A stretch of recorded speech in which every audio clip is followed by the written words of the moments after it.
Well, good morning, good afternoon, good evening, wherever you are in the world. Welcome to the Cloud-Based Mayhem podcast. I am really excited to bring you this show. Firstly, I have to apologize for the long delay between this one and the last. I've just returned from Europe. I was over there for 3 months, and at the end competed in the Red Bull X Alps. So that was pretty exciting. We'll talk about that in a future show. But I brought all my audio gear, and I was planning on talking to some of the pilots over there, but there was just never any time. So anyway, I'm back now, and just wrapped up an amazing talk last night with Jeff Shapiro. Jeff is a world-class hang glider, wingsuiter, climber, falconer. He is a man of many talents, but mostly I think what you're going to get from this show is just the incredible way, he's kind of like Alan Watts, just the incredible way that he talks about risk and danger and how these sports and these activities tie into life and relationships and love and passion. I think what describes Jeff most is his just gratitude for life. Sitting with him and being with him, he just brings light and love to everyone he's around. He's a really impressive person. I'm honored to call him my friend. I'm honored to have had this time with him. I think you're really going to enjoy this show. There's so many things here that are incredibly valuable, not only to piloting and cross country and flying, but just to life. Jeff has lost in the last 3 years, I think 43 friends in wingsuiting, including kind of his core group, Dean Potter and Graham Hunt and Sean Leary. It's put him in an extremely reflective mode, and this was also really interesting for both of us, I think, right now, because we're both going through kind of this very reflective time. When I got to Monaco, the night I got into the made goal in Monaco after the X Alps, of course you're elated. And then we'd been talking about the next campaign all the way through the race. We just laughed our way across the Alps, my team and I, and that night sat down and had a couple beers with Aaron Derigati and Paul Guschelbauer and the Gaspard Petio, and just hearing all of our stories, sharing all of our stories about really close calls. It made me reflect on kind of the unacceptable risk, I guess, that we're putting ourselves in for really nothing more than adventure, maybe some glory, but that doesn't really matter. It's really the adventure. And it was humbling, and it was scary, terrifying even. And Anyway, Jeff has a really contemplative nature, and he's a real thinker, and he's very grounded. And I think the outside world tends to look at wingsuiting and this kind of base jumping and stuff as just yahoos, just adrenaline seekers, and that's really not the label for Jeff whatsoever, and I think you'll get this out of this talk. But anyway, stick with it. It's a long talk. It's like listening to poetry. There is a lot to be gleaned here and a lot to learn from. And without further ado, Jeff Shapiro.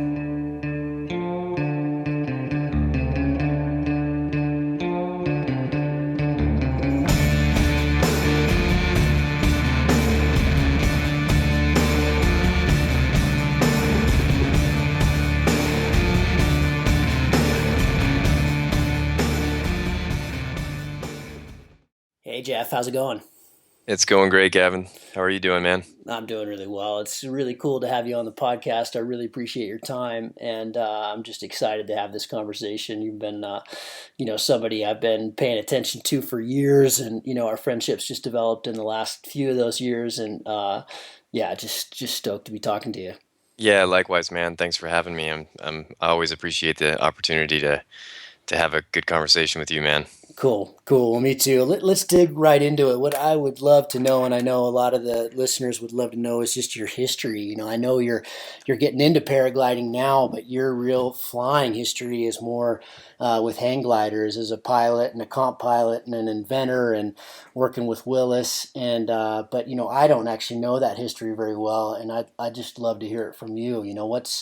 What started it all? What was the impetus, and where is it going? Sure, sure. Yeah. I mean, I think the general theme uh, that sort of drives us all towards, the search for free flight, or finding free flight is the search for exploration. I mean, and adventure, really. How rare is it in these days to have adventure of true uncertainty, where you don't really know what's going to happen. And I think flying was always one of these magic terms. It's one of these things that you sort of are raised to believe that humans can't do or aren't supposed to do, at least in the way that I dreamed about flying like a bird, not in something but actually flying. And some of my early memories, spending time with my family, trying to cross the parts of the Puget Sound to get to some of the San Juan Islands. I have these vivid memories of watching seagulls soaring the ridge lift on the ferries, and I think an interest in raptors, an interest in birds, just this sort of search for a freedom that I wasn't sure existed drove me that way. And when I was a teenager, I was drawn to the sport of climbing, or the art of climbing, and I think it was always just about finding the highest places and new perspectives. And so essentially the way it went was a friend of mine he was designing rock climbing equipment, and I was trying some of that stuff out and trying to give him some feedback, some constructive feedback, as a guy who was pretty passionate about climbing. And I went over to his house to pick up a portaledge, which is the cot that you sleep on when you're wall Hmm. climbing. And when I got to his shop, I was on my way down to Yosemite. I saw all these photos of him flying a hang glider, and it was kind of like, the answer to this question that I had and didn't really know how to ask. It was just this light went on, and it was like, oh, okay, I get it. That's what I have to do.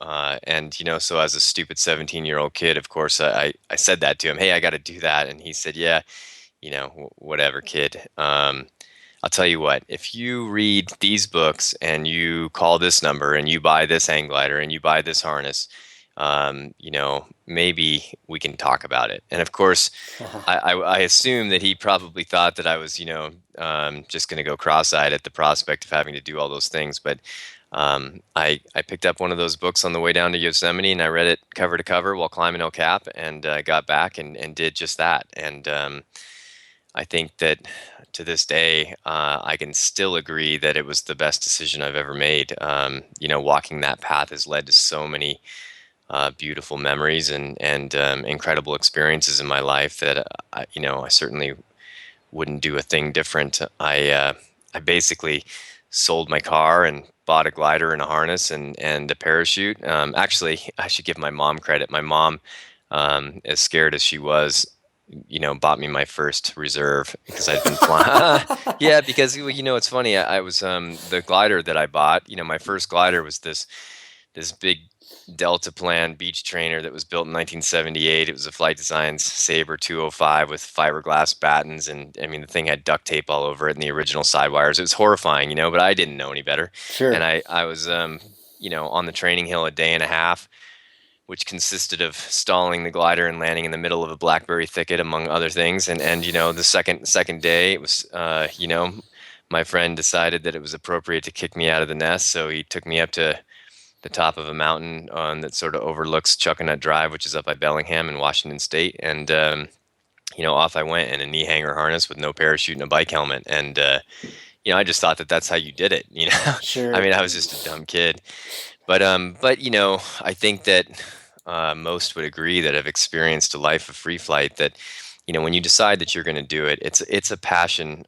It's something that it's just in you. It's either in you or it's not in you. And when it is, it's not something that goes away, or that you have to work for. It's just there. And so it's pretty much driven my life ever since. I got to develop in what I considered to be dreams and magic, Mm. and And the and absurd.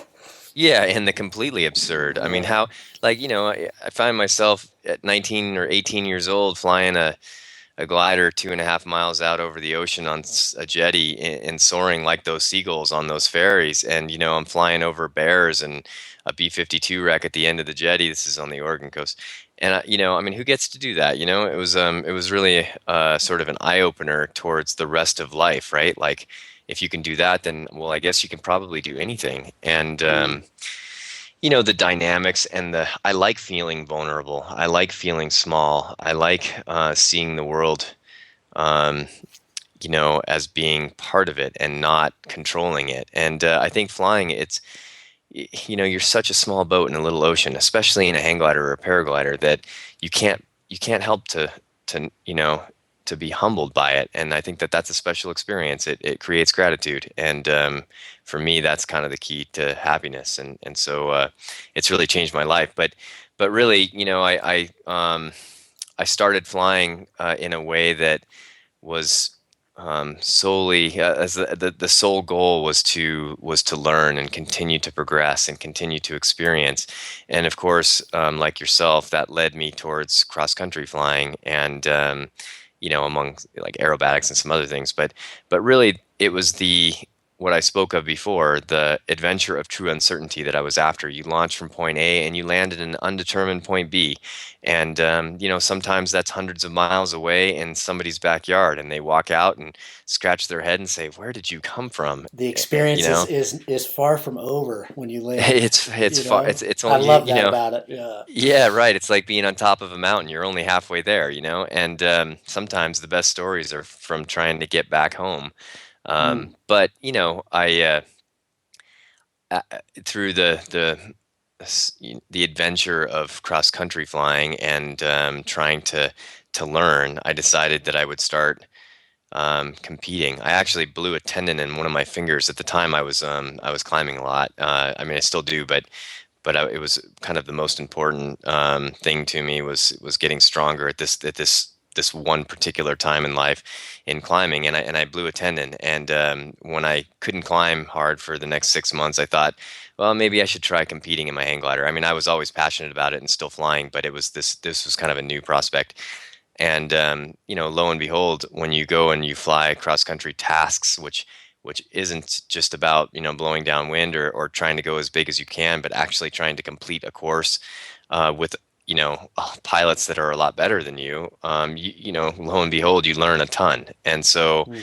it was once again like a light went on, and getting to travel the world competing in a hang glider. Has been one of the most beautiful vehicles to discover new people, new culture, new places, and just completely open my mind. Not to mention, the flying is amazing. I mean, how cool is it to discover a country for the first time by flying 100-mile, basket weave through the Alps or wherever you may be. It's really a special way to discover, new terrain and Yeah.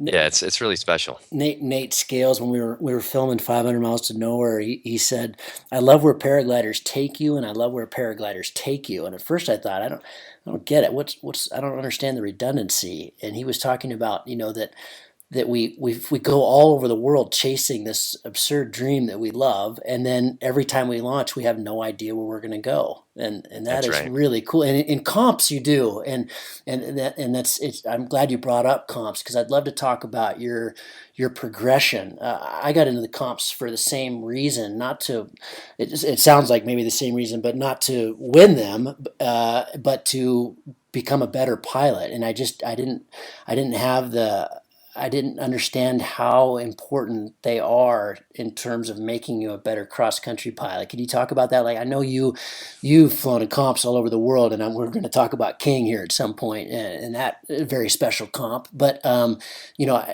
talk about your progression, because I know that you're one of the things that impresses me so much about your career and your stamina as an athlete is your well-roundedness. That we'll get into wingsuiting later on, but that climbing is still a very integral part of your life, as hang gliding is. And whereas I tend to just go batshit crazy over one thing, and I don't stay very well rounded. I become very focused on a singular goal. Whereas you've kept things pretty wide open. So Anyway, I don't want to, go off tangent here too much, Sure, but I'd love sure. to talk about your progression. How did you go from that, crazy days when you were 17, you had no idea what was going on, to being a really competitive, world class hang glider? Well, it's funny. Climbing had always been something that I had to work through. It was always something that included fear and doubt, and I, for me, flying always felt naturally. Certainly, I felt fear and doubt a lot in my flying related life, but the act of doing it always felt like something I was supposed to be doing. So, as I have progressed, I think that. It's good, you mentioned King. It's good that things like that happen. And comps have been that way for me. It's not only an opportunity to learn, but it's an opportunity to be humbled and to understand your weaknesses and what you really should be working on. And for me, it's about that, right? You achieve a particular level and you think that you're here, but then you go race against these amazing pilots from all over the world, and you recognize that some days you're there, but some Yeah. days you're not there, There's still some and big holes in your game. yeah, Yeah. yeah, yeah, and I'm like, I can't tell you. I'm sure you've experienced the same thing. How often I've been sat in a field after landing just a bit short by myself, scratching my head, thinking, how many times do I have to learn this lesson? But Mm. but that's the beauty of flying is that no thermal is the same, no course is the same. Even if you fly the same course, it's going to be different the next day. And the magic is that the sky is so dynamic that we make decisions now that affect us 3 hours from now. And the cool thing about that is that you get to use your friends to benchmark your decisions. And now all of a sudden, yes, we do fly a course, and yes, we do have a determined goal that we're trying to achieve or get to. But the reality is that, as you know, when you pick a line, uh, you know, one line down a series of a street of clouds or across a hole might be completely different than someone else's line, and they could be in a position that you can't even see them, and they can't see you, and yet you still end up in the same place, able to determine which decision was the better decision. And I think that that's pretty cool. I also think that you know, for me, the humility from all of that ended up helping me in life in general and helping me in all the other aspects of flying because, you have to accept what happens. You can stand in a field and kick your helmet, but you're still there, And Yeah. so for me, the exercise of constantly challenging my ego and then getting to look back and in hindsight discover which decisions worked and which ones didn't, and then to go through the process of getting through that disappointment or that elation of making goal or making it there fast or winning the day or whatever, and really analyze logically without emotion what you did right and what you did wrong and learn from it and then apply that to the next day. I always tell people that are kind of intimidated about learning the process of comp flying, learning the instruments or traveling with a hang glider or whatever might be sort of intimidating them. You can learn more in a single comp than you can in an entire season of cross country flying at home. And I think that the reason for that is that you do have to fly crosswind tasks and upwind tasks, Mm. and these decisions force you to fly the sky or the terrain in a way that you wouldn't if you were just trying to sort of get out there, reach out as far as you can. And then you also have, like I said before, all of these ground-bound and sky-bound clues being, your friends in gliders, along with birds and dust devils and clouds and all the things that we pay attention to say, yeah, he's going that way. I think that's a bad call. I'm going this way. Or, Hmm. yeah, that's what I would do. I'm going that way too. And then you get And that immediate feedback loop that's so that's right. valuable, that you That's get right. to, you're either on the ground or you're out in the front. That's right. That's And right. that's, That's right. And I truly believe, after flying now for almost 24 years, I guess 25 years, is that everything we do perfectly prepares us for what's next. So mm, whether you remember the lesson or make the mistake again doesn't really matter. It still has made an impression on you, and you still, just like building a repertoire of experience climbing in a thermal, you still have this subconscious little voice that's now going to tell you, as a reference, that the decision you're making is good or bad based on your previous experience. You might not consciously sort of tap into something, but it's there, Mm. and I think it applies to everything, and it applies to relationships. It applies to whatever you might be into, learning a second language, or ultra running in the mountains, whatever. All of those lessons that I've gleaned from flying, and from the humility gained from racing with my friends around the world seems to be applicable to the rest of my life, and I'm quite thankful for it.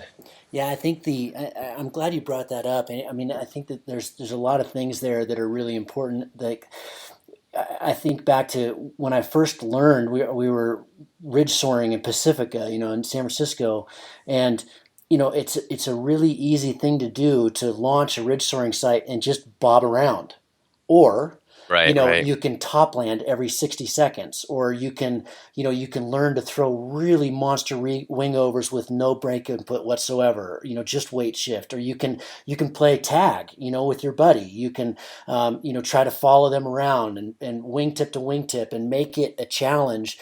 And that's to me what comp flying is all about, because you get that, you get to see what other people do who are better than you, and you get to make, you can either gaggle, fly, you can make independent decisions. They pay off, they put you on the ground. Paragliders go up and they go down, and that's what life is.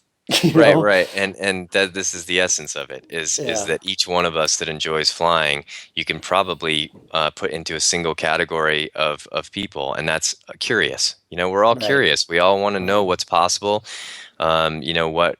What we're sort of made of, and what we're capable of, what's possible, what isn't. Those are terms that change constantly. It's fear and limitations we just make up, and they change along the way, and that's cool. Yeah. And it's such a surreal environment, right? Like, our perspective as human beings is generally like reasonably two-dimensional. I mean, it we're sort of stuck because of gravity. But when you're flying, um, you make these decisions, and you're operating in this environment where you're spending hours at cloud base, and you're outside of this aircraft. And occasionally I'll find myself looking up at the glider, and realizing that we're actually, we're up there surfing the sky. It's like, it's a really special special way to fly, and it's fascinating, and I've never lost that curiosity or fascination. And you mentioned before about being interested in multiple things, and um, I'm just like you too. I'm not necessarily attracted to being good at something. I'm attracted to getting good at something. I'm Mm. attracted to the progression. So Hmm. people ask, like, how can you be so psyched on flying hang gliders and climbing and wingsuit base jumping and falconry and whatever, what blah blah blah. And the I think that the key to that is always the same as if you were into just one thing, and that's just focus on what you're doing, live in the present, enjoy the moments that are now, because really that's all you have. Hmm. And try and learn from before, and certainly make goals and try and achieve them, have those goals drive direction. But I find that flying, for me, it it's the essence of it is really living in the present. And we're just sort of forced into this environment during that activity, where we don't really have the mental capacity to think of anything other than what it is we're doing. And in comp flying, even more so, because you're on top of flying and making good decisions and trying to be safe. You're also racing hard and trying to go as fast as you can and beat all your friends. So I think all of those things have always attracted people like you and I. And yet, the other special part about flying is that a multitude of people and personalities can achieve it, and Mm. it doesn't take this drive to race or to excel, or it just takes someone's curiosity about, um, you know the magic of human flight to take the steps necessary to learn how to do it. And that's the other thing I like about it. Speaking of that, yeah, I do too. I love that about it. Speaking of that, one of my favorite podcasts is the Tim Ferriss podcast, and one of the questions he always asks his guests is, "What would you say to your 20-year-old self?" And I'm imagining, back when you were a 50-hour pilot, when you were 17 or 18, and you're starting to figure it out. What would you have liked to have heard then that you know now? What would you tell your 20-year-old self as a pilot in terms of something not to do or to do, or what would have changed the trajectory in a positive way?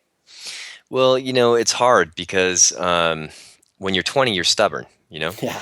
and I think that when stubborn becomes open-minded, that turns into drive. And I think that for me, I wouldn't necessarily change that about my 20-year-old self. I think being stubborn is an important tool to drive you towards towards the unknown, or towards what you believe to be true, and generally find out is not that true. you Yeah, know right. so I don't know. I was just talking about this with a photographer friend of mine, and what I would want to say to my 20-year-old self and what I would want to hear as my 20-year-old self are very different things. Hmm. And a converse question would be, what would you like to hear at this age? Now I just turned 40, from my 80-year-old self, and I can tell you this for certain: at 40, I would listen very carefully to my 80-year-old Hmm. self. Wouldn't Um, we? Wouldn't we? Right, Yeah, right. But absolutely. at 20, I think what I would want to tell my 20-year-old self is to to let it happen, to be patient. Hmm. You can only be you. So the things that you're going to do are the things that you're going to do. It's like this I had a conversation with a guy, a real kind of a famous Yosemite character by the name of Chongo Chuck. Hmm. I had just climbed El Cap and was wandering the valley by myself. And one night I ended up at the base of El Cap having a conversation with Chongo. And, he's a theoretical physics aficionado. He's a really intelligent dude. And a lot of people have learned a lot of things from him. And we got into this discussion of like basic philosophy 101, and I said, well, what do you think, Django? Like, do we have free will? And he was like, no, but we think we do, and that's good enough. Ah, And I love and it. yeah, yeah, I did too. And I've always sort of lived by that. Like Mm. if you have a path in front of you, I've always believed that you choose the more difficult one. And it's funny, I was just talking to another friend about that, who Jody. I was talking to Jody about this, and her brother Kenny was saying that. Kenny's someone that we all have lots of respect for, Mm. and I think that you know taking the difficult path is always the good one, because that's the one you're going to learn the most from. But to go back to what Chongo was saying, if you have path A and path B and you pick path B, did you really choose it, or was that the one you were supposed to be Ah, on all the time? And I right. don't think it really matters. I think that in the end, you're going to be you. You're going to make those decisions, and you're going to pay the consequences for those decisions, good or bad. So, I guess that's what I would say. It's just, let it happen. Follow your path. Do what calls to you, and everything's going to work out. And I guess um, that's probably been the most important lesson, I feel like, that I've learned recently through this wingsuit base jump experience is to do things for reasons of identity or achievement or ambition, especially when there's risk or consequence involved. I think that for me, it's very important to listen to what calls to me in a way that speaks to my heart, fulfills my life as a human being, and allows me to find the joy of being alive. Not like the joy of being good or anything like that, but the joy of that you remember from play, like unhindered play. Play Mm. like a kid plays. And I think if you can find that in the things that you love to do, then all of a sudden those things that you love to do are it's the right kind of love, you know? Mm. And then, then it's not so important if you don't feel like doing something, you don't do it. And I don't know about you, man, but whenever I've had something kind of go wrong or learned a pretty hard lesson, it's generally because I've sort of forced it, you know? Yeah, totally. When I let things Always. happen the way that it feels right, then it goes good. And when you really just let things happen the way that they're going to happen, then the magic happens. Sometimes you get those moments where you're like, ah, did that just happen? But um, I think those moments where I try and force it because I want to be it, or I really feel like I should do it. Those are the times where life can teach you some pretty hard lessons, I don't know, maybe that would apply to something I would say to my 20-year-old Mm. self. You talked about, yeah, I agree. You talked about, I've just been reflecting on this when you said it, that the one of the things, or maybe the thing that really attracts us to doing these sports, these activities that really do have a pretty major element of risk, is that being in the moment. I also spent a lot of time climbing when I was young. Not nearly at the level you do, but climbers talk about, when you're 1,000 feet up and you're in the 10th pitch, and you completely lose the concept of the ground. You're so into where you are, you almost forget you've got a belayer. A tiny flower will be in a little crack, and it's the most beautiful thing you've ever seen. It might be the equivalent of like a runner's high. For me, you mentioned a small boat in a big sea, and the humility that the only thing I've ever been able to really compare flying to aesthetically is running rivers. To me, it was the same thing with kayaking, because there's there's a lack of control there that's really attractive to me, that you're seeing the world in a way that's really unique, and those moments are precious and special. But can we is that why we do it? Well, I mean that you mentioned it. It's funny.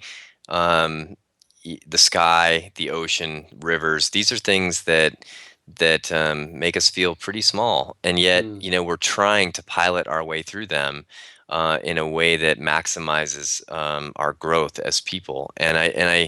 Uh, whether that's like the intention or not, that's what happens. And I think that the reason why we do it probably differs for each of us, but I think that that's kind of a universal result.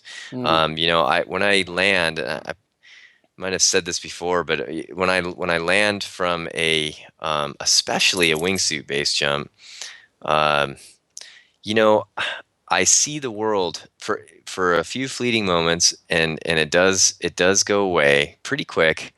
I always find myself sort of like getting back to the thoughts of normal life, mm-hmm, just fairly shortly. But for a few fleeting moments, I'm in a place where I recognize that um, life is going to be the same and would have completely um, remained unchanged regardless of whether I was in it or not. And I think that feeling is probably fairly pronounced in a wingsuit base jump because you you go through this experience where I guess maybe subconsciously you have to pull the parachute to save your own life. So every jump essentially is kind of a near-death experience. I mean, it's really not. I don't really think of it that way. I mean, sure. we don't think of paragliding flights or hang gliding flights that way. It's about the joy of flight, and you've earned the right to be there by doing the work and being physically and mentally prepared. So it's not like I dwell on it or even think about like the cheating death, or it's not about that at all. But I think that this intense experience happens where you're living in the present in a way that's uh, s- it's so profound that when I land, I look around and I'm aware of that. I'm aware of the fact that whether I was whether I was standing right where I am, or whatever, dead at the bottom of the cliff, the world would still be the same. And Mm, that's a really really really cool thing to feel, because what you recognize is what I feel like I'm recognizing is my own mortality and my place in the world, and that these moments are special, and they require being paid attention to really fulfill this obligatory sort of gift, um, of being aware that we're lucky. We're yeah. lucky to do the things that we do, and I think some of it's that too. What draws me to doing things that are consequential, it's not to cheat death or to get a rush or anything like that. I think it essentially allows me to experience being alive. The joy of being alive, not living, but of being alive, and experiencing the adventure that is my life, my story, to the to the fullest value. Mm, I don't want to do one thing and look back on it and reminisce. I want to continue growing, continue learning, continue seeing new things, and talking to new people, and gaining new perspectives, so that when I am an old guy and knock on wood, hopefully I'll get there. Look back on my life, I feel like I did a lot of exploring, and I wanted, I'd like to try and, or I'd like to think that I can continue to do that to some extent until the day I die.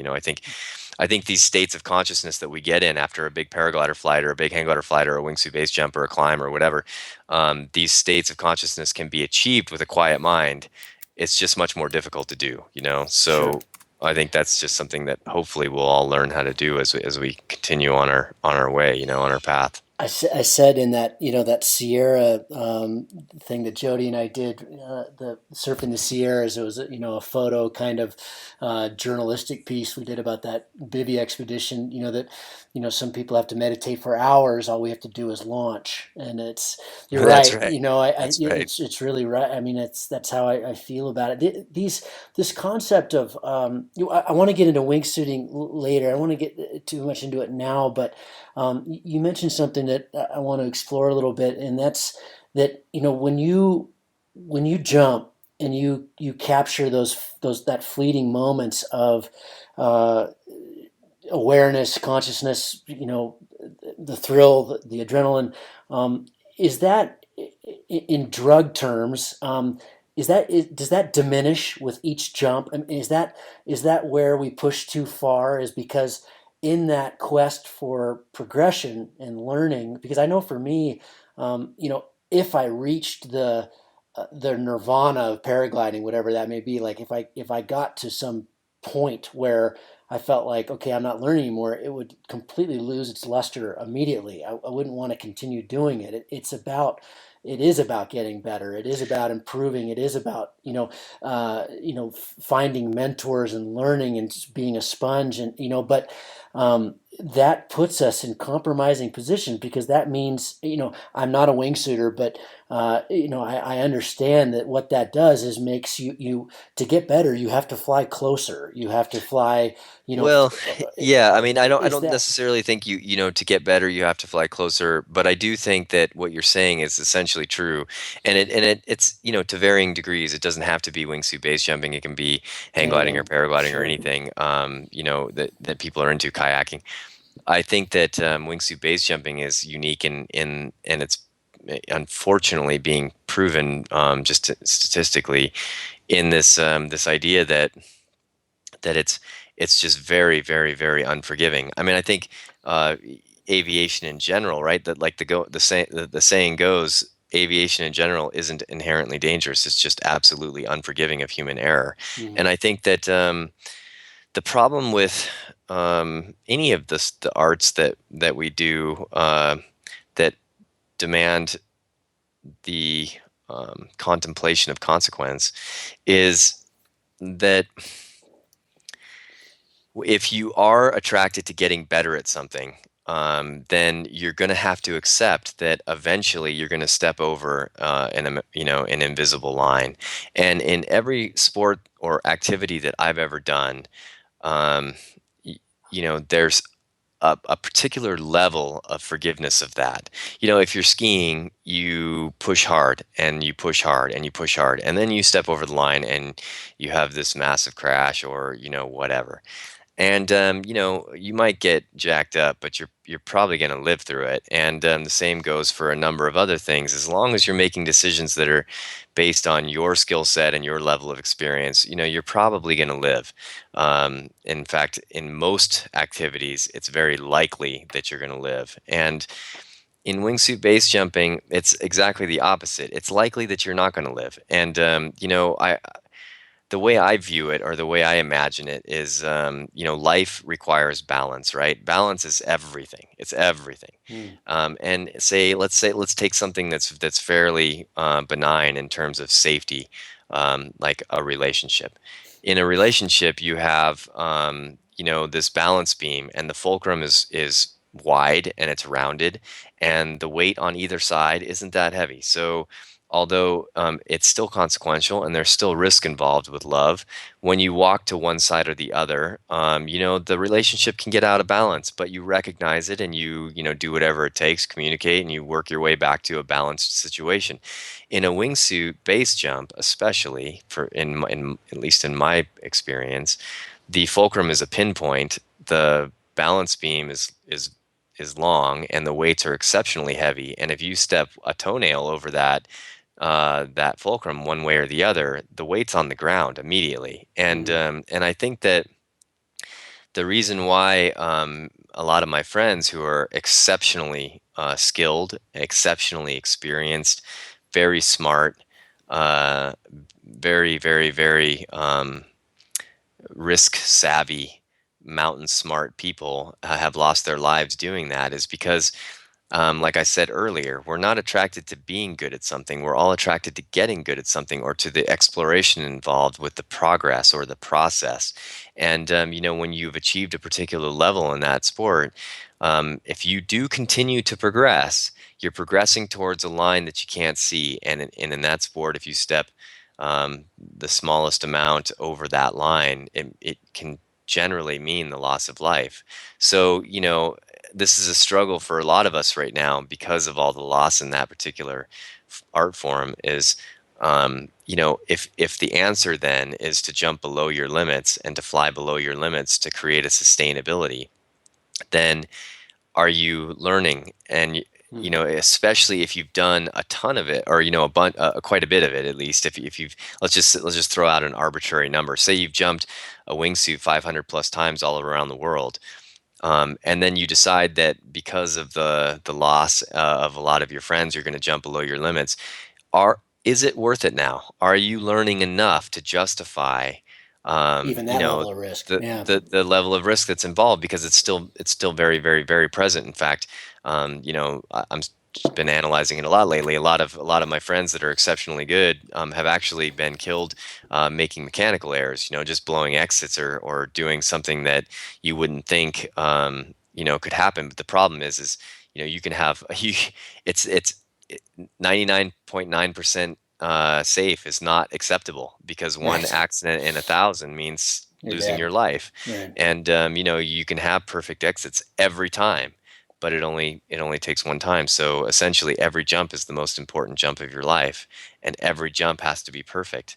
And when I say that, I don't mean that the act of flying has to be perfect. That also includes the decision making process before and after. All of that has to be perfect and applied to the next jump in a way that is both something that you can learn from, but also completely kept separate, so that you can again view this jump as its jump. It's not next jump, it's not last jump, it's not his jump or her jump, it's my jump and it's this jump. And if you God, don't do talk about that, staying in the present. yeah, yeah, exactly. And once again, this is where the magic is. So that question as to whether or not it's worth it, that's an individual thing that each of us have to ask ourselves every single time we do it. And you have to be honest with yourself that in a way that does not include ego or ambition or self expectation. And I think it's just one of those things. It's um, you know, yeah, it's a process that I'm going through myself at the moment. As I've been dealing with losing quite a few of some of my very best friends, actually. Hmm. And, Mhm. and Jeff, that's all great. I want to come back to that, but let's switch gears for a second because I think that's where we want to end things. Is because it's just there's so many lessons in your experience in the last 3 years with the loss of all those friends. But you wrote Well, an well, and article. I'm Oh, go sorry to ahead. interrupt you. No, go ahead. I do want to say that I don't want to dwell on just that Of course.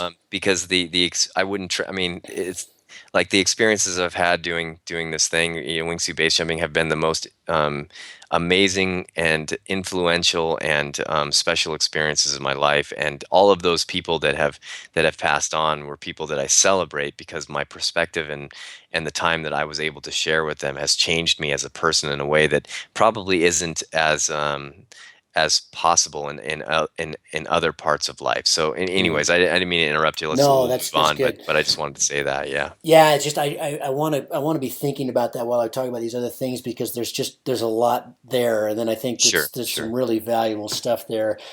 You wrote an article recently, and you've told me this personally. I think last year's OR show, but about your experience at King. King has kicked everybody's ass. That's my backyard. I flew over there a couple times this last week, and we all got pounded at King. We always do. But you wrote a great article, but it's different hearing it from you, and I would love for you to share that story because I think it's really instructive to other pilots, whether they're hang gliders or paragliders, whatever. Sailplane pilots. There's actually a lot of sailplanes out there this week, which was really cool. But Oh, nice. yeah, Yeah. they were having a big event, and it was pretty neat watching what those guys were doing.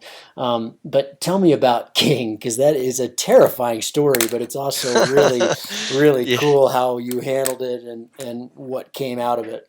Well, yeah, it's funny.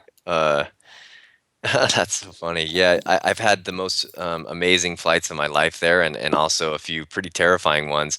Yeah, you guys were crushing it this week. It was really cool to hear about all these huge flights you guys were making. An And exceptional week of weather. We just yeah, never get yeah, that. It was like 5 days in a row. It's just yeah, tremendous. yeah, super special. I know. Why can't they have the meet during the Oh, during such lucky times? I know. But yeah, no, I really kind of cut my teeth as a mountain pilot at King from years maybe, let's see, must have been around 97 or 98 to about 2005.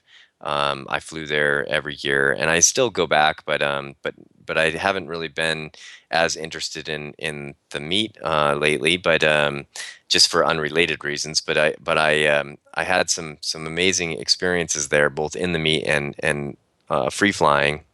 King is a boy. King is a special place. I mean, having flown all over the world right now, these days I sort of consider there to be a handful of big air sites, right? Like Fiche and Saint Andre and the Owens certainly. There are places in the world that just have a little extra to them, a little Yeah. extra fury or fierceness. Uh-huh. And King is savage, man. That place is it can be uh, it can really grab a hold of you in a lot of ways, and yet it's perfectly suited for the kind of flying that we do. The mountains are not that broad, so although they're tall, you generally have a glide out, and you generally have a glide to an LZ. And the thing about that place, though, is that it's high and dry, and the lift is strong. Mm. And I had competed there the year before my incident, and a friend of mine guy named Chris Giardina. He was really tragically, he was killed there trying to fly around a cell.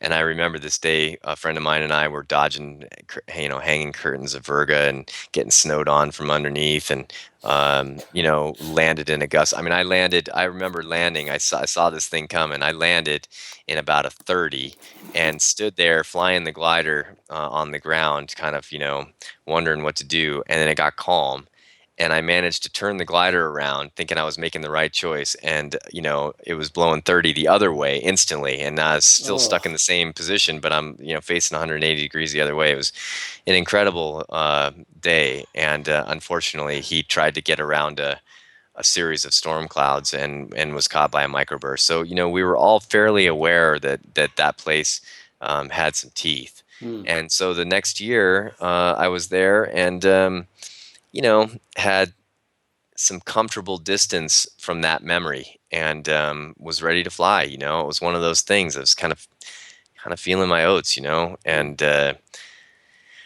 yeah, I don't know. Sometimes you're inspired to go hard, and this was the second day of the comp, and it was a big day. But King is one of these places where it can overdevelop in a very short amount of time. So you see the day progressing, and I usually ask myself, is it changing? And if it is it getting better or worse? And to me, it seemed like an average strong King day. But boy, once we were in the air, that changed, and I remember a friend of mine, Paris Williams, and I were kind of out in front down the range heading north, and this group of dark cues grew together into this big spinning mass over Bora. And Bora is the biggest mountain in Idaho, and I figure if it's going to get mean, it's probably going to be there. And I remember being over the Leatherman, which is that it's a peak just before you get to Bora, and I checked my parachute handle. I had about probably between 2 and 3,000 feet before I would have reached cloud base. So I figured because the clouds were moving from west to east fairly quickly, that I was going to probably be able to get out from under this thing before getting there to base. And this thing wasn't moving at all. In fact, it just kept growing. And I checked my parachute handle, pulled about three-quarter VG, and started to crab across. And I remember looking at my GPS, and it was reading 3 miles an hour ground speed. And I don't know if it was Whoa. forward or backwards, And this is in a Ooh. topless glider, and three-quarter VG. So, it was blowing probably 50 up there, and um, I was, Ugh. concerned. Yeah, I was concerned, but felt like I had the room to get there, and it was fairly close to the leading edge of it. So I felt like my decision was. I mean, you know how it is. You're there. You're just. I Yeah. mean, I didn't. Time to deal. So yeah, it's just time to go. And so I saw Paris way out in front of me, and his glider looked really strange at one point, and I just sort of chose to forget about it. And I come to find out later that it was about as close to tumbling as he's ever come, I think, without actually doing it. And I about halfway across it, it was like getting landed on by a Mack truck. The glider came down. I must have gotten taken a microburst to the top surface of the glider because Hmm. the glider came down on me so violently that the bar ripped out of my hands and I was pinned to the sail. The back plate of my harness actually took my left down tube past 90 degrees, about 6 inches from the apex. So I didn't realize that at the time. I was stuck to the sail, and I remember thinking, uh, first of all, wow, it's really quiet, and then secondly, wow, the base tube is really far away. I don't think I can grab it. And as I'm sort of falling with my stomach in my throat, the glider just did a full forward tuck rotation all the way around. And I think that the reason the glider didn't just blow up was that I was actually stuck to the sail, so the center of rotation I was already pretty tight. Hmm. And next thing you know, I come out of the tumble, and gravity finds me again, and I slam down on the hang straps and grab the base tube, and I'm flying. And I remember just the whole thing happened so fast, and it was so violent. It felt like rolling a truck at highway speed. I I was like, huh, holy shit. Like what just happened? I can't believe it. I'm flying. and radioed to those guys, "Hey, I just tumbled. Keep an eye out for me." And it was then that I noticed that my side wire and my keel wire were slack, and I was like, "Huh, what's that all about?" And the glider wasn't handling properly, and I looked up and saw the down tube. So essentially, the triangle that I fly in, the control frame, it was about 8 inches to 10 inches shorter on one side, and now the glider was basically flying on the crossbar. And if that thing broke, I was done, you know. So uh, I recognize my first thought was, man, that sucks. I guess I have to land now. I'm not, I can't win the day. And then when that happened, I was like, oh, like this is actually fairly serious. This might this might be serious. Um, and it was right about then that I noticed my Vario was actually still screaming. Up until then, I hadn't noticed it, but I'm still going up, 800 to 1,000 a minute, Ooh. and uncomfortably close to cloud base, and in a glider that didn't handle well. Like I realized that if I stayed pulled in, I'd equalize the nose wires and the glider would fly as long as I was to the unaffected, like all my weight to the unaffected side, it would fly straight and level. But it's a tenuous feeling knowing that you have to do this thing that's very odd to keep the glider just stable. Hmm. And I knew I was in trouble. So I was trying to think the problem, and talking to the guys on my team. Hey, I might be coming down under canopy. I thought, well, if I, should I throw my parachute? And looking down at, I was Mount like, Dora. yeah, somewhere between 15 and I was at 15.5 when I tumbled. So Not a somewhere nice between, place to throw your reserve, that's for right, sure. 16 Yeah. and 17. I knew it was blowing 50 miles an hour. um, Three things were going to happen. Either the parachute was going to open and I'd get blown into the massive rotor behind the range, which we both know would have been a bad choice. Hmm. The parachute would open and I'd get blown into the talus high on the mountain at 50 miles an hour, which also didn't seem super appealing. No. And the third would be the parachute wouldn't open, and that didn't work for me either. So I figured, if I was flying, I might as well, don't fix it if it ain't broke, Hmm. And so now I'm getting snowed on, and wondering what I was going to do.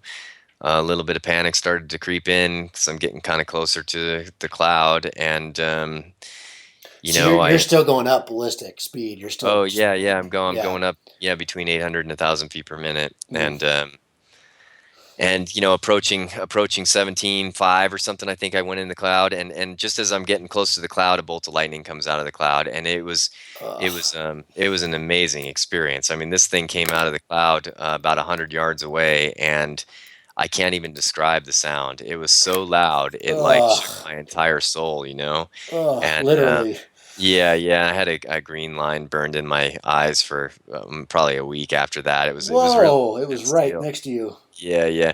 And then I started getting closer to cloud base, and knew I was going in, and then the whole world flashed, and I didn't hear anything, no sound at all. It was like seeing stars in white, and I'm not quite sure what happened. I didn't feel anything, except it's a very strange sensation. I can't really describe it, um, but it was like, yeah, I can't describe it. It was like it's just seeing a bright flashlight in a room that you're in or something. It's hard to Hmm. describe, and but no sound at all. And then I went into the cloud, and the base tube was getting icy, and I had ice on my face and on my gloves, and I radioed to those guys, hey, I just kept kind of sort of saying I might be coming down under canopy, keep an eye out for me, and was flying about as fast as I could, trying to maintain a heading. And luckily for me, maybe 3 minutes, which felt like an eternity, I popped Hmm. out the side of it. That's Popped a out the long time to be in the white room. Yeah, especially in Long that state of time. mind. And at the Yeah. time, I felt like I'd remained pretty calm and sort of trying to work the problem, and when I was there, I was like, okay, now this is serious. And when I popped out and started seeing remnants of the ground again. It was this massive relief, but it was far from over. From that point, it took me about an hour and 45 minutes to get down. And, during that time, I, uh, tried to figure out how to lose altitude. Luckily, I was able to find some sync, and unfortunately, I played around with trying to slow down, and when I slowed the glider down, the wires would equalize on that side, and the control frame got real spongy, and the glider went into a spiral dive on that side, and it was Mm. exceptionally difficult to get out of it. And I mean, these moments you don't want to admit, but I was like yelling out loud and literally trying to mantle outside of the control frame on the high side to get it back to flying level, and Oh. thought about pulling my parachute then again, and was actually, I mean, frankly, I was really surprised that the glider didn't break then. But yeah, after a while, my driver was parked in a field. I reasoned that if I landed in front of Mackey Reservoir, it would be the place with the least amount of mechanical turbulence, Hmm. because of the wind coming across the water. Sure. I didn't quite make it there. I ended up landing in about a 35 in some sage, and it was the high wind speed that helped me, because I was able to approach with high airspeed and low ground speed. And the scariest part at that point was like at 400, 500 feet AGL. I thought, well, maybe I should throw my parachute now, because if this thing breaks below this, I'm not going to have that option. And Mm. I just didn't feel like I'd gone through so much already flying this glider, and it had held together. The aluminum on the down tube was cracked, completely severed on the inside wall, but the outside wall was holding, even though it was bent past 90. If I threw my parachute, if it opened, I was going to get drug across the desert. So I just figured I'd land, or try to do my best to land the glider. And, because of the high wind speed, I was able to pretty much hover in. And as soon as my feet touched the ground, the control frame equalized, the glider dropped a wing and ground looped me, and I ended up laying on my back on the sail, looking at the clouds, looking at this massive black cloud, and just laughing out loud, and rolled over and unhooked and ran around like a maniac for a little Yeah, while. yeah. Did the whole slap your knees, slap your head, slap your shoulders? Oh my God, I'm okay. Yeah, yeah. But the most interesting part of that experience for me was on the drive to go pick up another friend. It was like, okay, maybe I should quit hang gliding. And because it was a pretty impacting Mm. event. And Mm. and it was then that I think it was probably the first time in my flying related life that I asked myself, why am I doing this? Like, do I need this? Like, what is flying to me? And I realized then and there, with as much honesty as it required, that I wasn't flying to be a hang glider pilot. I was flying because I loved hang gliding. And the other part of it was, is if I chose to stop because of fear and doubt, then I might as well stop everything. I might as Mm. well, basically resign to not doing anything that had consequence, because uh, you know um, that would be the reason, and that was unacceptable to me. So yes, I wanted to fly for what I felt was pure motivations, and if I'm gonna fly, if I'm gonna continue flying, I might as well fly tomorrow. So I ended up, borrowing a glider and flying the next day. And yeah, it was horrifying, but I certainly got something back that I had lost. And then I fixed my glider that night and flew it the rest of the comp. It was a kind of a turning event for me. I've only had one other thing happen to me in my life that was probably as influential. But it was a special experience. I wouldn't trade it for anything.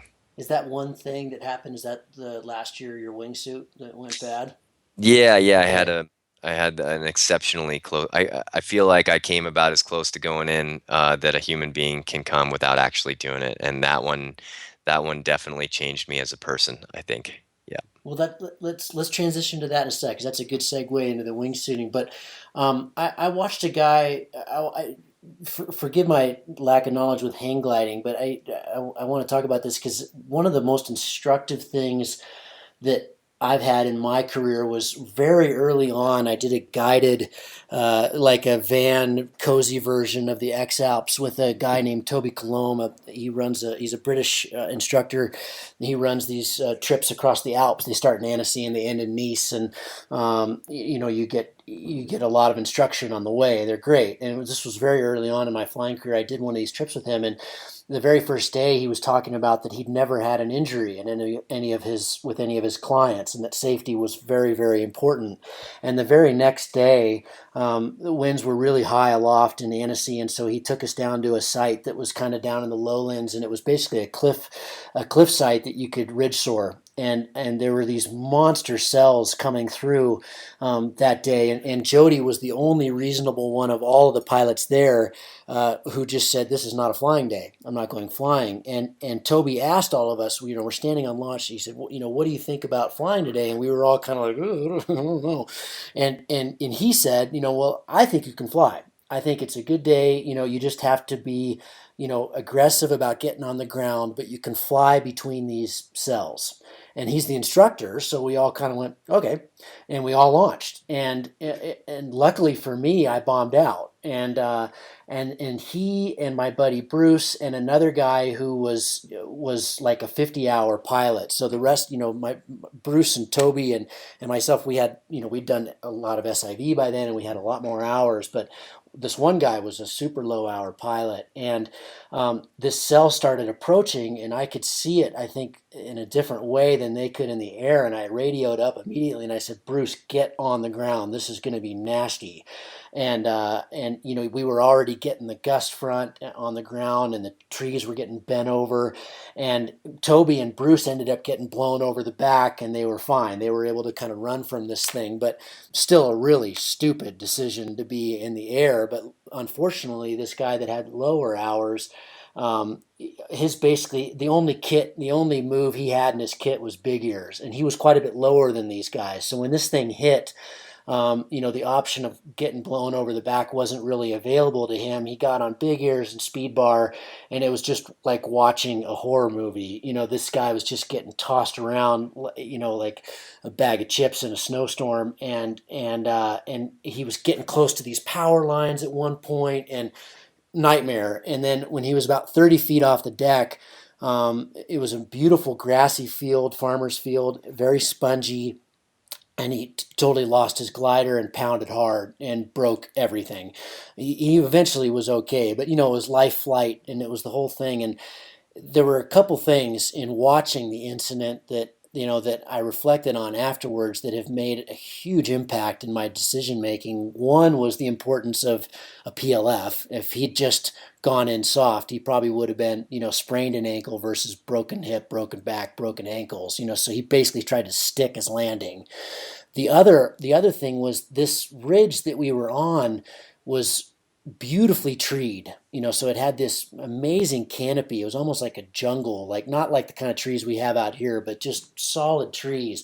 So when he was low, if he'd turned downwind and then right before the trees turned back upwind and just stuffed it in, he would have totaled his glider, but he probably would have been completely fine. There's always a chance of a branch, breaking an arm or maybe a back or something, but it just made me think like how important it is to be thinking fast. And you at King, you had the experience. You were processing like, what do I do? What do I do? What do I do? And how can I?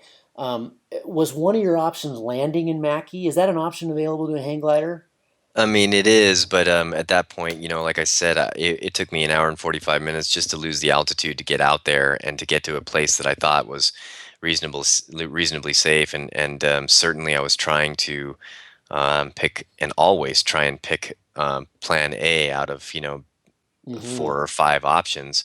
And at that point, plan A was You were flying the was glider. where You were okay. that's right. That's right. Yeah. And the I think in that story that you just told is the same. It's the same most important lesson that I learned from my story is that if you're having to switch from flying the glider to surviving the crash, then really the mistake was made. the mistake Yeah, was you're the far mistake was beyond the made. mistake. Yeah, Yeah. the mistake was in that case, that in the story that you just told, was to listen to a pilot that had more experience and believe that it was okay because he thought that it was okay, as opposed to saying, if I don't know, then it's not okay because I'm the pilot in command. I'm going to make the decisions, and I'm the only one that's going to suffer the consequences of those decisions. And I try and tell my students that. And certainly for me, that particular comp, I launched on a day that I knew was huge, because, and I had ambition to fly fast and to fly far, because I was, trying to do something, and not listening to the voice of reason in myself, that always relates to that cliche that we tell everybody, right? It's always better to be on the ground wishing you were in the air Mm, than in the air wishing you were on the ground. mm, And only when you experience that, do you recognize the importance of that saying, and the, how it applies to the consequences you may or may not have to deal with. Luckily for me, I walked away from that. It was and it's funny that you say that about like not getting hurt. Um, in 40 years, I've, knock on wood, I've only broken one bone. It was in my ankle, and it was from a base jump, and it was very recently. So up until very recently, I'd never really been hurt either. It's funny. I'm telling these stories, telling us the king, and this story that we're going to talk about in a wingsuit, but most of the things that I do, and I would say the large majority, not even most, but like, you know, almost all, I feel like are reasonably calculated and thought through. uh, I always try and utilize logic instead of emotion when it comes to decision making involving risk management. And sometimes you get put into a situation where you have to deal with what's happened, and that's also the attractor or the beauty of the things that we do, is once again stepping back to the previous question in the conversation. It's adventure, it's uncertainty, it's feeling small and vulnerable, and recognizing that during this adventure, you know you may not know what's around the next corner. Generally, you're ready for it, but we want to try and make good decisions so that the chance of being injured or killed is low, at least, if not completely removed, if at all possible. mm. So two things, and then we'll wrap it up. I could talk to you forever, man. But I'd love to hear about the incident that happened a year ago, because I know that was pretty transformative. And then I'm going to ask a hard question, and just answer these in whatever order you like. But I know a little bit about your home life. You've got an amazing family, amazing daughter. I did my first base jump, which was really more of a stunt, this winter, and it was Yeah, really, I saw really, it. Yeah, really you stomped fun. it. Yeah, that was Yeah, that yeah, was you fun. stomped it. It was cool. It was cool. It was really fun, and but I when I landed, and the rush and the adrenaline, and it was it was a blast, but it was also what I knew it would be, and it was I have avoided wingsuiting and base jumping totally because I knew it would be for me. I knew I would love it, and to me, it's always just had these enormously bad numbers that I feel. Let me rephrase that. One of the things that I've been so impressed with guys like you is I think the outside world views base jumpers and wingsuiters as just reckless nuts, and I know that there is that element to base jumping in the Perrin Bridge crowd, and there are people who are not very thoughtful about it, but uh, that is not a good descriptor of guys like Dean Potter and yourself and a lot of the friends that you've lost. You guys are contemplative, conservative, very, you understand the risks fully and completely. You're not cavalier about the dangers of it. In other words, I think you're very mature about the dangers, but I still don't understand. So in that, I don't understand. I understand why. but I don't understand why. I guess Yeah, I, yeah. I guess the statistics are so horribly bad, and you can talk about these more than I can, if you wish. But I want to hear why, Well, and okay, answer so those however you want. I mean, sure, sure, sure. maybe the incident is the best way to start, but Well, okay, well, I mean, it's all intertwined, right? sure. So, when uh, I got involved in wingsuit base jumping solely because of this fascination with human flight, and my sole intention to learn was to fly in the mountains. And flying a wingsuit it's unbelievable. I mean, it's like flying a hang glider at 160 miles an hour, except the glider's your arms. You're not flying something; you're flying. It's really an epic thing to do, but it's not what people think. People think that people who jump off cliffs in wingsuits are these adrenaline junkies that are, huckers, and like you said, reckless. There is a difference between risky and reckless, and Mm, uh, what I think people find out, hopefully, or at least when some of us have interactions with people who don't know and are curious and do ask, what they recognize, I hope, is that we are taking consideration to basically what we're doing is exceptionally serious and we know it. um, I feel like nobody who uh, base jumps a wingsuit, really at any level, but certainly at a high level, has not experienced some some getting their ass kicked, and mm, I don't mean that physically necessarily. It's certainly some people have gotten hurt, and that affects their decisions, but it also refers to losing a friend or watching a fatality happen. And when you have witnessed carnage or been part of carnage, it changes you and creates a realism to the consequence. And so when I first started, and that is to varying degrees, right? Like I had seen a lot, I feel like I have seen a lot in the sports of hang gliding and paragliding and climbing over, the span of over 20 years to have prepared myself for this path, this journey to wingsuit mm, base jump. Um, I was not attracted to skydiving ever. I was not attracted necessarily to base jumping, although the utilitarian aspects of it seem to make sense in terms that, if I climbed up something, it's so much easier and in some ways could be viewed as safer to jump off than it is to mm. rappel Yeah, off or absolutely, whatever. sure. Yeah. But I wasn't, I've always been attracted to flying. So to me, falling didn't attract me. It didn't grab me the same way. When I first saw somebody fly a modern wingsuit, it was actually, I saw a Nat Geo special of Dean, my friend Dean, flying a big suit off of Mount Butte in Canada after climbing it. We had had conversations where at the time I was designing hang gliding harnesses for Will's Wing and building these competition class harnesses for pilots all over the world. And so he was interested in maybe collaborating a little bit on trying to make some contributions to wingsuit design. And I always laughed at him. I was just like, come on, man, like. How arrogant is it to think that I could contribute to a sport I know nothing about? And he was just like, his answer was universal. It was always, well, dude, you need to learn. And he knew that it would that it would speak to me if I knew what he knew.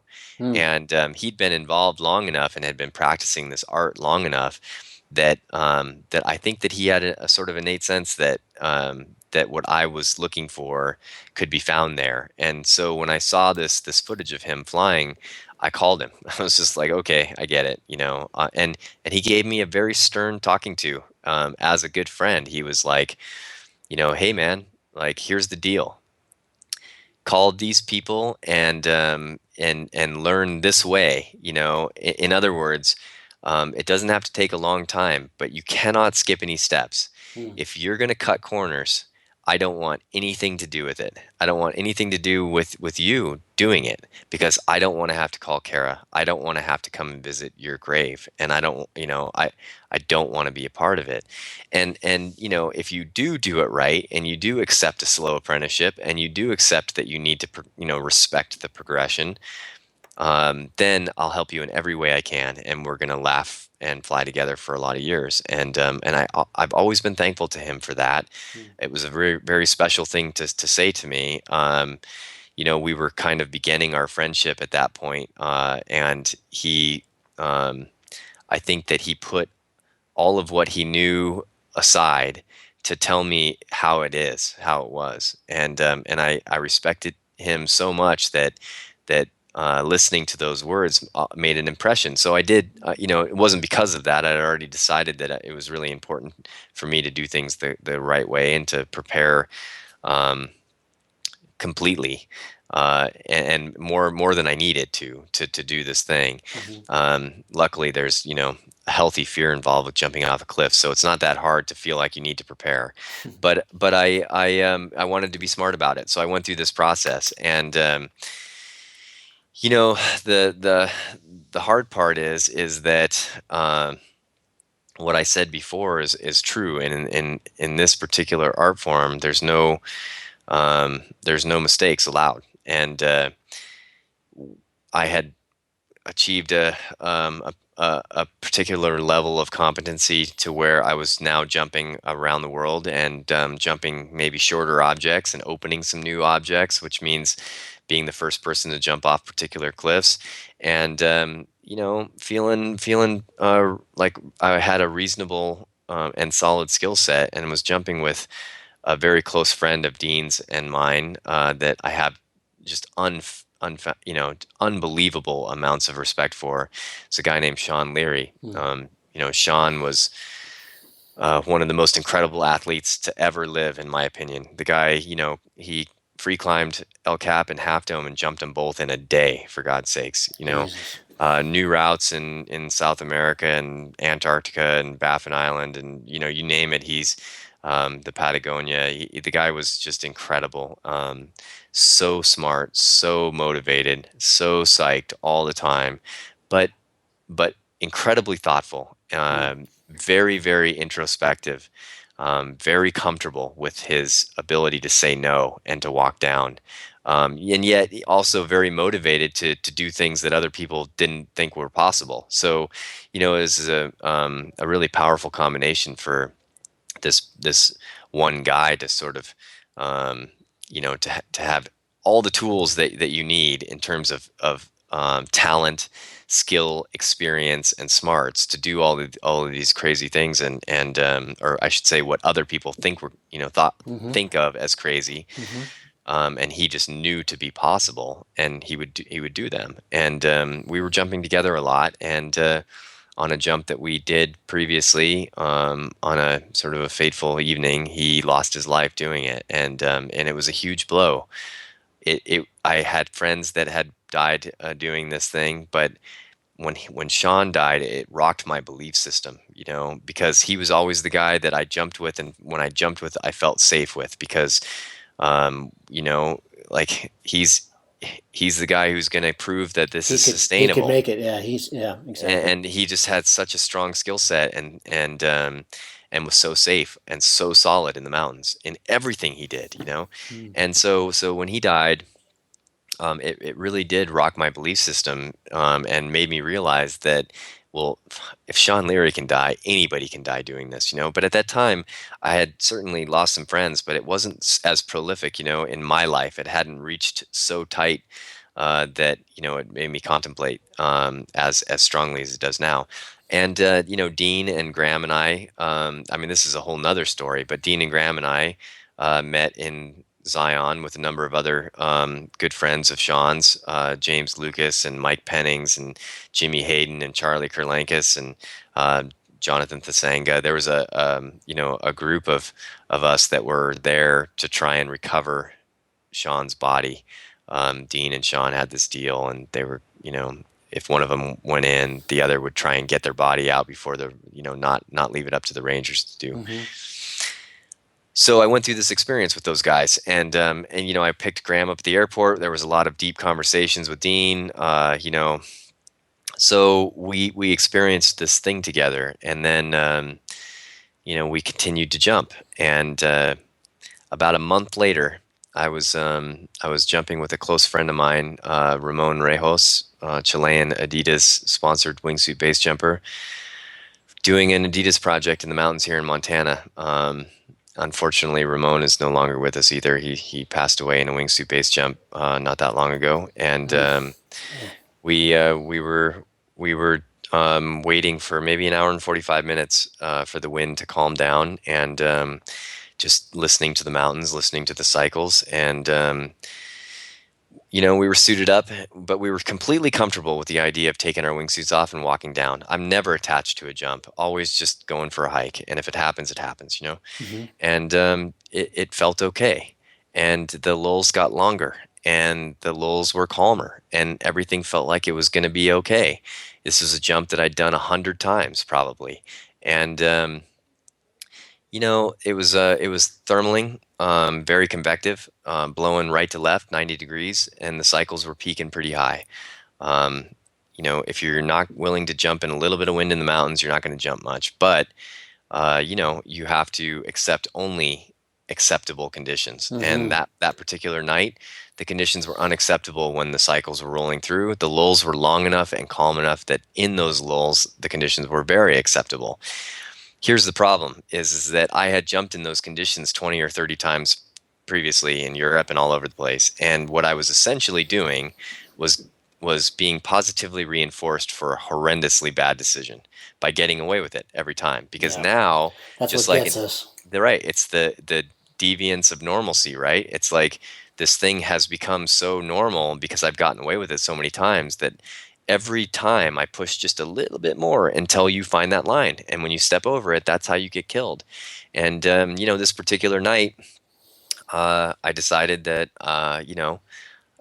it was okay. The conditions were acceptable for me. And I stood at the edge of the cliff and I spit off the edge.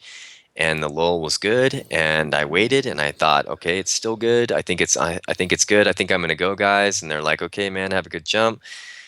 Look back to Ramon. All right, love you, brother. Have a safe one. I'll see you down there. Okay, yeah, love you too, man. Step on the edge. Everything's still good. I spit again. Everything's still good. Take a deep breath. It's still good. Three, two, one. See ya. And as I'm pushing off, I hear it coming. And Shit. unfortunately, my timing couldn't have been worse. And yeah, it's one of those things. I can't overstate enough. That thing that happened to King, that was just some like intense experience. This was, I truly know what it's like to experience your last moments on the earth in an accident from this experience. And it's heavy, man. It's really heavy. Like the guys on the exit said that the trees whistled right after I jumped, that the cycle that came Mm, through probably peaked at 20. mm. And when you watch the video, because I was wearing a camera, not very many, two or three people have seen it, but the right wing and my leg wing filled up and rolled me over, and I ended up, the problem with it is gravity feeds the flight, so I'm exposing a bunch of surface area to the conditions with no airspeed for control, and by the time I was building airspeed through the descent, through gravity, basically, 3 or 4 seconds into the flight, now I'm in an attitude. My body is being pushed into an attitude from the wingsuit being exposed to this hard 90-degree cross that the turn accentuated, and now I'm on my head flying back at the wall, Oh and God. looking at the wall, and I remember distinctly. I watched the video now, and I think, God, how could I have thought that many things, and it happened so quick. But I remember certain thoughts like it happened a minute ago, and they were, okay, I guess I'm gonna die right now. That was the first one. Was like, I can't believe it. I'm going in. This is happening. And then the next thought was about Sean, and excuse the language, but I remember thinking, I can't believe I'm going to be a fucking Facebook post tonight. Like I remember Mm. thinking that, Mm. and then I thought of my Jesus daughter. Yeah, Christ. yeah. Then I thought of my daughter, Mm. and I didn't have much time to think about anything else because by that time, I went into survival mode and realized that if I had tried to stop the turn, I would have impacted. So I instead dropped a shoulder and just did a 270 cork on my head against the wall, and ended up, flying away from the wall again in a straight down dive. And I thought, right after thinking of Naya, I thought, oh, well, I guess I'm not going to die. Maybe I'm not going to die. And I look down and see this ledge coming.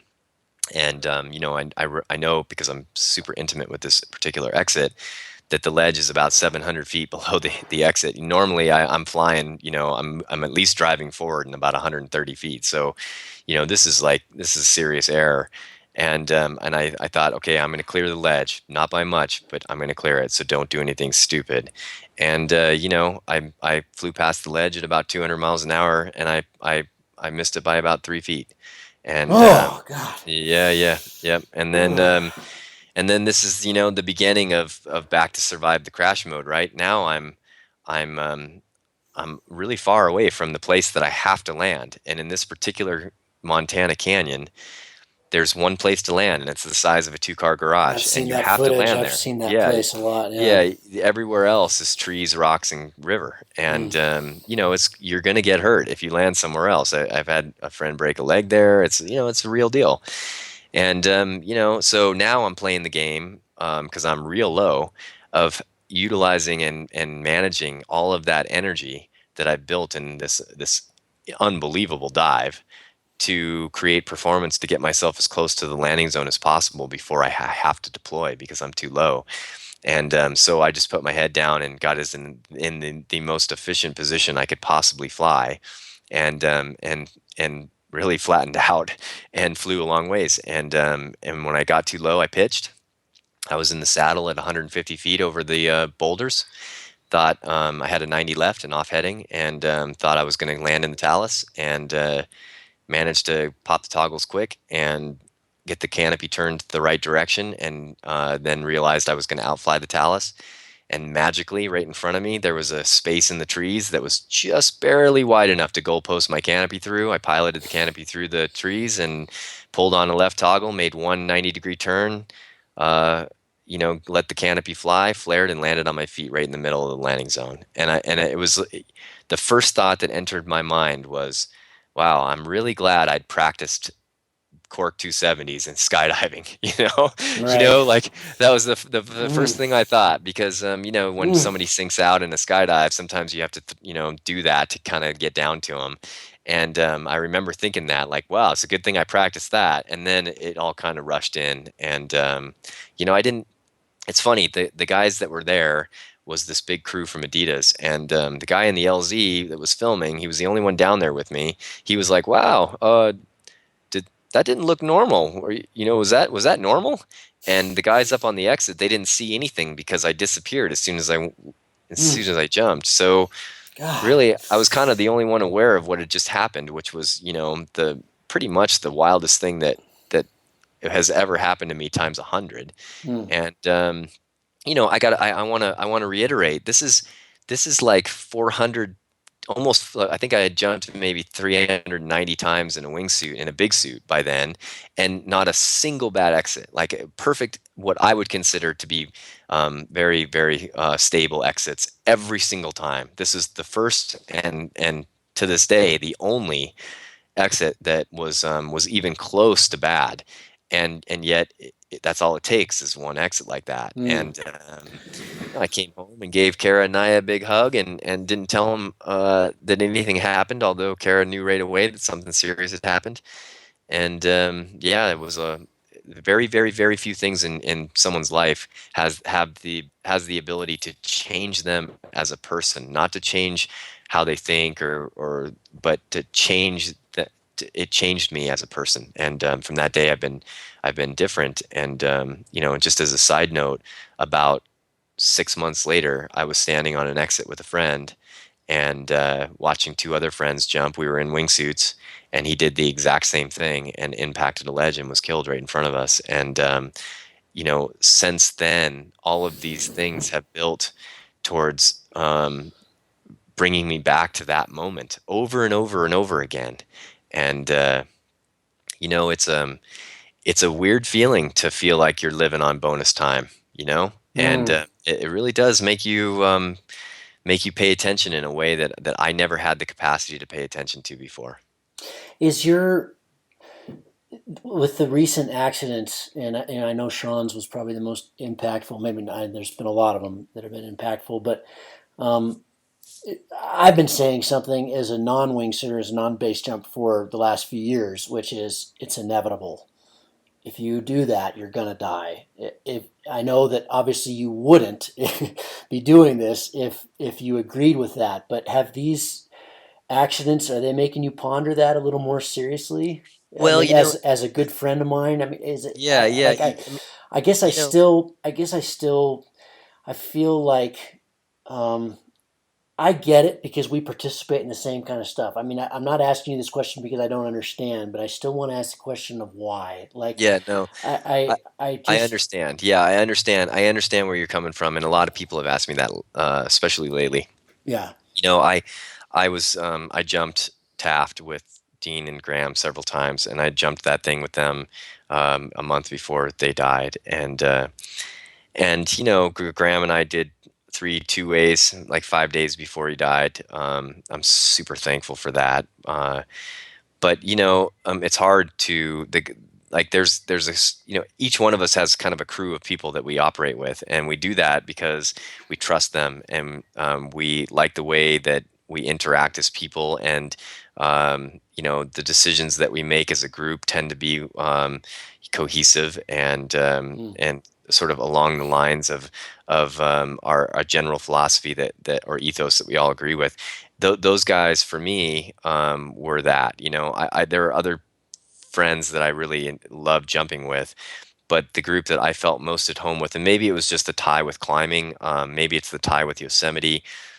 The guys that I learned from, the guys that I learned with, the guys that I appreciated jumping with the most were, you know, Graham, or included at least Graham, Dean, and Sean. And when Graham and I and Dean and I went through Sean's death together, you know, I used to spend all this time in El Portal with Sean, all these amazing memories. And then when he died, I spent time at his place on his property, reminiscing about him and trying to live in his honor, and with you know, his energy present with Graham and with Dean. And you know, going back there this weekend for their memorials, you know, being in that place without any of them, mm, it's a strange thing to feel, and it does make me contemplate. The reality is, especially with a lot of the recent accidents being from a wide variety of causes, you know, not just terrain flying, but mechanical errors and aerials, and you know, all kinds of different reasons. Very experienced people. You know, I've always known that there's a possibility. Otherwise, I'd be an idiot for partaking in that particular art. sure. You know, if I didn't contemplate that, you know, it'd be really inappropriate for me to be doing it. But, you know, recently it's this feeling of, you know, if I continue to search, if I continue to try and progress where I'm at now, which is, you know, enjoying flying lines and occasionally shooting tree gaps. You know, I don't fly like some of the really hard terrain flyers, but I do like flying big lines and in the mountains. If I continue to progress from that point, the likelihood of me losing my life doing it in the next several years, if I do it prolifically, is reasonably high. And so, if what I get out of it, it better be worth it, you know, and worth it for the right reasons. And so, you know, right now, I think several of us are all contemplating this thing. You know, it's like um, you know, there's similarities uh, to gambling, you know, or whatever. If you Yeah. were sitting, and I'm just, it's funny, I'm actually writing this particular similarity in an article. If you were sitting at a table playing roulette with a bunch of your friends, and you were up 10 grand, and you watched one after another all of your friends lose their entire life savings, would you continue playing? Would you continue playing knowing that you could win more. You could keep winning. You could win a lot more, or you could, you know, be thankful for what you've gained and get up from the table and walk away. And that's a very personal thing. It's a very, very personal choice, and it's got to be made by each of us for the right reasons. And uh, every fatality or every loss affects each of us differently. I would be lying to you if I said that so and so's death affected me the same way that Dean, Graham, Sean, Nando, Ramon, Bo, Alex, all these friends of mine. The list is long. If you know, not all of them affect me the same, and yet the ones that do have a very profound effect. Especially, um, here's another thing. If you were to ask me 15 years ago what I would be doing 15 years from now, wingsuit base jumping would not be it. I would Mm. not say that I was going to be doing that because it was something that I had no perspective as to the idea that this was possible for me, and yet it is, and it has been, and I wouldn't trade it for the world. It's the most amazing thing a human being can do, in my opinion, and I feel so grateful for having this opportunity to fly a wingsuit in the mountains, um, to experience this type of life. But I wouldn't have known it. This is an interesting point, because what am I going to be doing 15 years from now? I have no idea what I'm going to be doing 15 years from now. There's all kinds of amazing life adventure ahead of me that I have no clue about yet. So am I willing to give up not only what I know that I But what you have, don't. but what Mm. I don't know, all of the future adventures that is my life, and all of the diverse experiences that build, my ability to be a happy person and to give the best of myself to the people that I care about, and to hopefully be a positive influence on some folks along the way. And if that's the case, then what I'm doing, if there's that much consequence involved, better be worth it. And that's the simple question. And the lessons that you learn doing these things, if you've learned them, do you need to continue learning them? Mm. Or Very. are they, That's a really good point. Really or good all point. the yeah or all the lessons, are the lessons different every time, or are they not different every time? And Mm.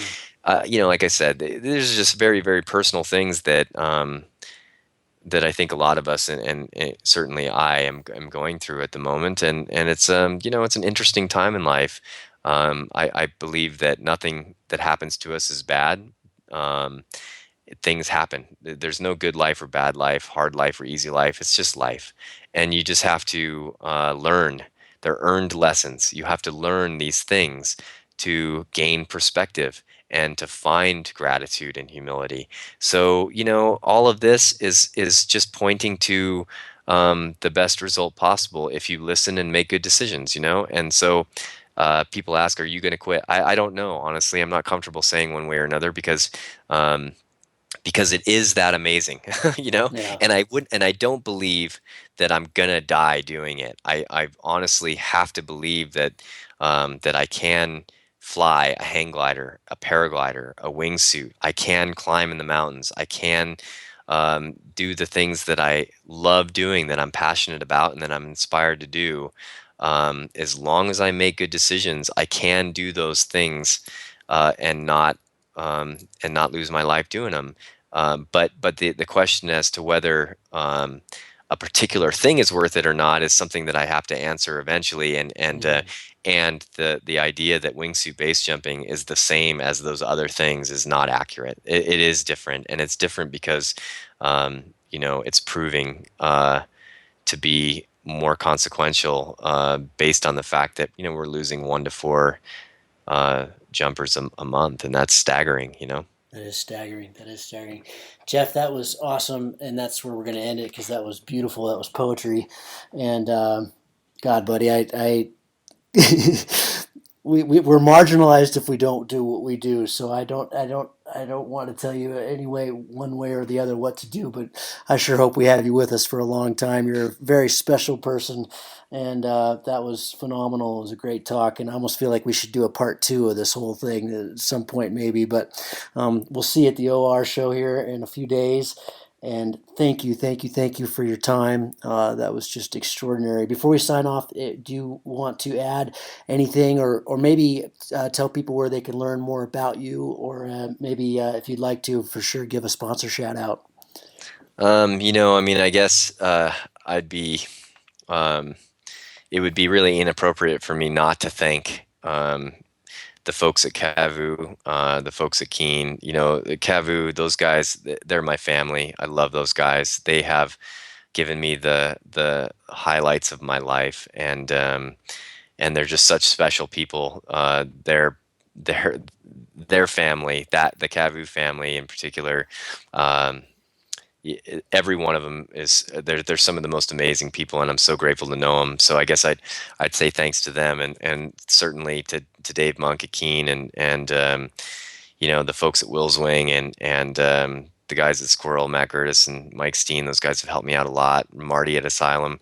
There's too many people to thank for me to even remember everybody. But what I would say is that um, all of the risk and all of the things that are sort of consequences of our decisions put aside, do what calls to you. I know you do, Gav, and I have an unlimited amount of respect for you for doing that, and it's really inspiring to watch you follow your feet, and I think that that speaks volumes in terms that if you follow your path, and the path is not to achieve a particular level or to be something, but to utilize the time that we have on the planet to experience life in a way that allows you to be fulfilled as a human being, then it's a good path to choose. And don't think of it as a greater goal. Just put one foot in front of the other, and enjoy the process, because along the way you're going to find that opportunities to experience are going to come from out of nowhere, and be made available in ways that you never even could imagine. And I think that that's really special. So I guess I'll just end it at that and say, hey, thanks for having me, man. It's always great to talk to you, and I'm looking forward to seeing you in a few days. Thank you, Jeff. Appreciate it. Yeah, man. Cheers. Well, I hope you enjoyed that. Really an amazing talk. I know I did, and can't wait for the next shows. We've got some great shows coming up with Will Gadd, with Nick Reese, with Nate Scales. So I'm going to try to be quite a bit more consistent in my delivery of the podcast. Hope you'll stick with us. In the spirit of another podcast that I love so much, Hardcore History, we don't have any sponsors, and I do this because I love it, and I'll continue doing it because I love it, regardless of the money. But all we ask for is $1 a show. If you found this valuable, there's a link on the website where you can donate $1 to the show via PayPal. I'd be super appreciative if you would. I can buy these guys beers for their time, and it goes a long way. So if you like the show, give us $1. That's all we ask for, and see you next time. Thanks a lot. Thanks for listening to The Mayhem. Cheers.